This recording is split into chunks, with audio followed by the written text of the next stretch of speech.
IDTV మన ఉనికి మన వాణి.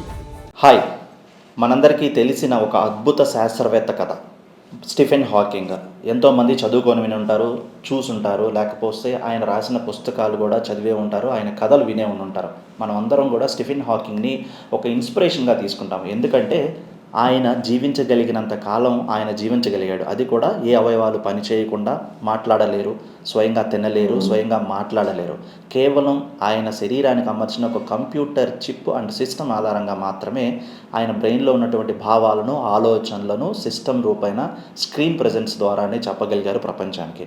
దాదాపు 21 ఏళ్ల పాటు సాధారణంగానే అందరిలాగా జీవించి తర్వాత second half his life 21 years తర్వాత ఆయనకు వచ్చినటువంటి అరుదైన ఒక మోటార్ న్యూరాన్ వ్యాధి వల్ల కదలలేక, మాట్లాడలేక, తినలేకపోవటం వల్ల కొంతకాలానికే ఆయన బతుకుతారు అని వైద్యులు చెప్పినప్పటికీ కూడా ప్రపంచాన్ని, కాలాన్ని ఎదిరించి మరి 51 ఏళ్ల పాటు కూడా తన పరిశోధనలు కొనసాగిస్తూ సక్సెస్ఫుల్గా జీవించారు. మాట్లాడలేరు, నడవలేరు, తినలేరు. అయినా సరే 50 ఇయర్స్ తను అనుకున్నది సాధించారు.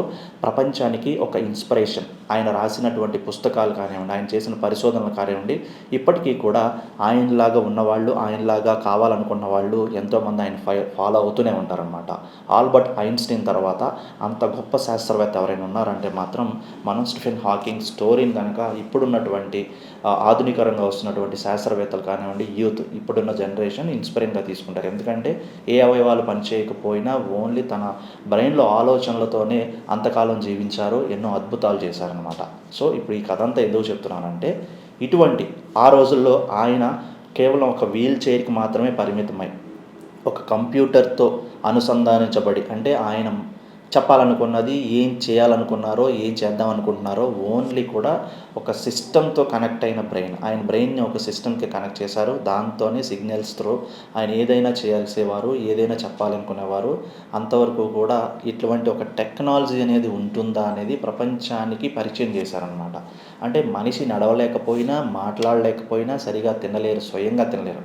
కేవలం 2 వేళ్లతో ఆయన తర్వాతి సెకండ్ హాఫ్ అంతా కూడాను 50 ఏళ్ల పాటు, 21 ఏళ్ల నుంచి దాదాపు 50 సంవత్సరాలు వచ్చే వరకు కూడా ఆయన అదే జీవితాన్ని గడిపారు. చాలా అద్భుతం. అప్పుడు ఉన్నటువంటి చాలా అంటే టెక్నాలజీ అంటే ఏంటో తెలియని టైంలో ఆ టెక్నాలజీ, ఇలాంటి టెక్నాలజీ కూడా ఉంటుందా, మనిషిని ఒక టెక్నాలజీ, ఒక కంప్యూటర్ సిగ్నల్స్ ద్వారా నడిపించవచ్చా, బతికించవచ్చా అన్న వారికి ఒక అద్భుత ప్రయోగము. అలాంటి ప్రయోగాన్ని ఇప్పుడు Korean advance science and technology university వాళ్ళు ఇప్పుడు వాక్ ఆన్ సూట్ F1 అనే ఒక అద్భుత సూటుని వాళ్ళు రూపకల్పన చేశారు. ఎందుకు అనంటే, ఎలా అయితే ఇప్పుడు స్టీఫెన్ హాకింగ్ని ఇన్స్పిరేషన్గా తీసుకొని చాలామంది కూడా అటువంటి ప్రయోగాలలోనూ లేకపోతే అలా ముందుకు సాగుతూ ఉంటారో, అటువంటి స్థితిలో ఉన్నవారికి, అంటే నడవలేరు, శరీరం మీద ఆధారపడి సరిగా మాట్లాడలేని వారికో, లేకపోతే రాయలేని వాళ్ళకో, భోజనం చేయలేని వారికో అసలు అస్థిరంగా అనమాట. అంటే మన బాడీ, బ్రెయిన్ కనిపిస్తుంది, బ్రెయిన్ పనిచేస్తూనే ఉంటుంది, కానీ మనం ఏమి చేయలేము, నో యాక్టివిటీ. అలాంటి వాళ్ళ కోసం ఈ Korean advance science and technology university వాళ్ళు ఒక అద్భుతమైన సూట్ని ప్రయోగాత్మకంగా ఇప్పుడు ముందుకు తీసుకురాబోతున్నారు. ప్రజెంట్ ఇది ఎక్స్పెరిమెంట్ దశలోనే ఉంది. ఈ సూట్ను తయారు చేసిన టీంలో ఒక అతను యాక్సిడెంట్ అవ్వటం, అతని మీదే ఈ ప్రయోగాన్ని చేయటం కూడా ఒక గొప్ప విశేషమే. ఎందుకంటే ప్రపంచం ముందుకు తీసుకొచ్చే ముందు దాన్ని అన్ని రకాలుగాను టెస్ట్ చేస్తారు. దాన్ని ఎలాగ ప్రజెంట్ చేయాలనుకుంటున్నారు, అసలు దేనికోసం ఈ సూట్ను తయారు చేశారు, ఆ సూట్ సక్సెస్ఫుల్గా పబ్లిక్కి అండ్ ఈ వరల్డ్కి ఉపయోగపడుతుందా లేదా అనేది చాలా రకాల స్టెప్ బై స్టెప్ ఎక్స్పెరిమెంట్స్ ఉంటాయి, టెస్టింగ్స్ ఉంటాయి. దానివల్ల అడ్వాంటేజ్, డిసడ్వాంటేజ్ అన్నీ నోట్ చేస్తారు.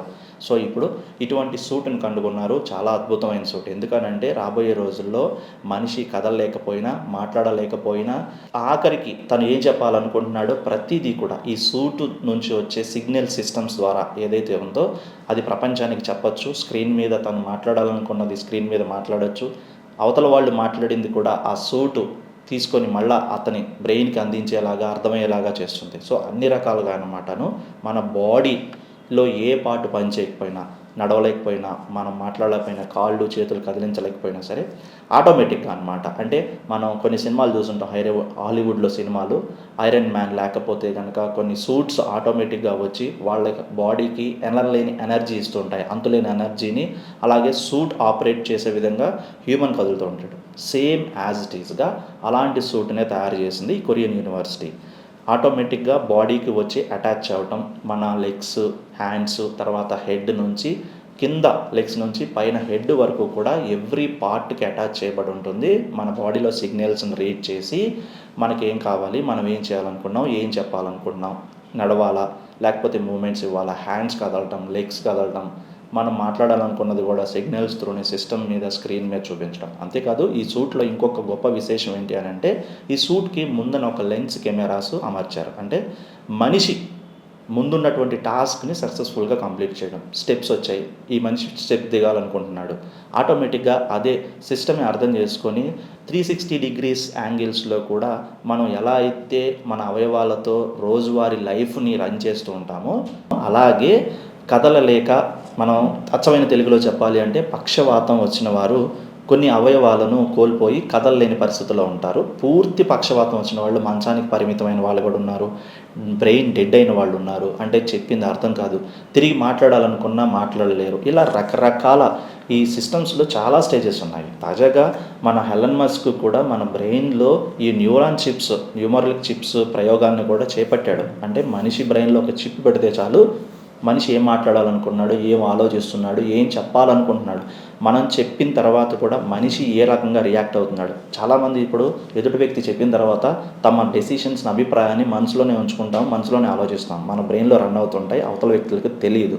కానీ ఈ చిప్పు పెట్టిన తర్వాత మాత్రం మనం ఏం ఆలోచిస్తున్నామో, మనం ఏం చెప్పాలనుకుంటున్నామో అవతల వ్యక్తికి తెలిసిపోతుంది. అలాంటి ప్రయోగాలు చేస్తున్నటువంటి ఈ దిశలో ఇప్పుడు కొరియన్ టెక్నాలజీ కొత్తగా కూడా ఇలా కదలలేని వారికి ఎవరైతే అవయవాలు పనిచేయనటువంటి ఈ వ్యాధి చాలా రేర్గా వస్తూ ఉంటుంది. ఈ మధ్యన చాలా రకాల సైన్స్ అండ్ టెక్నాలజీ మెడికల్లో కూడా పెరిగిపోవడంతో కొన్నిటికి చెక్ పెట్టినప్పటికీ కూడా ఒక వయసు వచ్చిన తర్వాత పూర్తి స్థాయిలో వాళ్ళ అవయవాలను వాళ్ళు సపోర్ట్ చేసుకోలేరు. ముఖ్యంగా ఇది కనుక కేవలం వీళ్ళకే కాదు, ఈ వ్యాధి వచ్చిన వాళ్ళకే కాకుండా చాలామంది వృద్ధ వయసులో ఉన్నటువంటి వాళ్ళు కూడా చాలా సక్సెస్ఫుల్గా ఉపయోగపడేలాగా ఈ సూట్ను రెడీ చేశారు.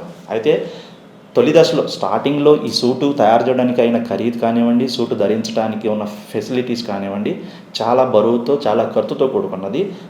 రాను కూడా ప్రయోగ దశ సక్సెస్ఫుల్ అయితే మాత్రము ఈ సూటు ప్రపంచానికి అందుబాటులోకి రానుంది.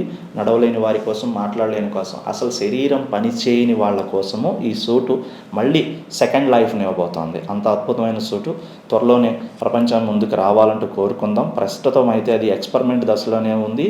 అది కూడాను వాళ్ళ టీంలో ఉన్నటువంటి వన్ ఆఫ్ ది మెంబర్ మీదే ప్రయోగం చేస్తున్నారు. ఇది ఇంకా కూడా చాలా అద్భుతమైన రిజల్ట్ ఇవ్వడానికి త్వరలోనే బయటకు వచ్చే అవకాశం ఉందండి. ఎందుకంటే అతను కూడా యాక్సిడెంట్లో 2 కాళ్ళు కాలిపోయి ఈ సూట్ ఎక్స్పెరిమెంట్లో వన్ ఆఫ్ ది పార్టిసిపెంట్గా కూడా అతని పూర్తి సహకారం అందిస్తున్నాడు. సో ఎవరికో ప్రయోగించాల్సిన అవసరం కూడా లేదు, అక్కడే టీంలోనే ఇన్సైడ్లోనే సక్సెస్ఫుల్గా కూడా అన్ని టెస్టులు జరగబోతున్నాయి.